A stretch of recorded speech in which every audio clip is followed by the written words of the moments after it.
તરવાના તુંબડા સંતો એટલે હું તો એમ કહું છું કે આવી જગ્યામાં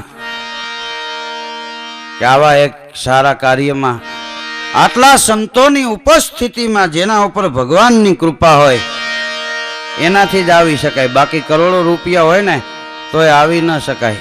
એની કૃપા જ એની આપણી શુદ્ધિ હોવી જોઈએ. હરણાકંસને ભગવાન પ્રસન્ન થયા, બુદ્ધિ દોડાવી એમાં જ હેરાન થયો ને મર્યો. બુદ્ધિ ન દોડાવી તો વાંધો ન આવત.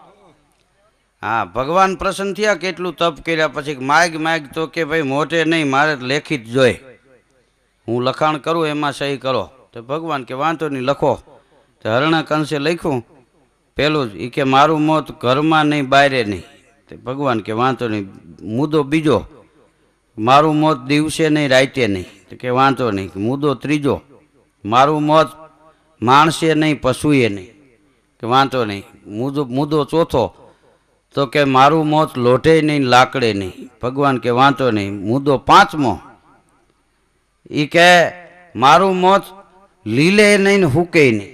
ભગવાને સહી કરી દીધી. આવી ગયું બધું કે હા. પછી કાગળ ભેગો રાખતો, કોક આરે માથાકૂટ થાય ને લિસ્ટ બતાવે તો ઓલા વાંચીને વૈયા જાય કે આ કાઈસમાં કોણ ઉતરે.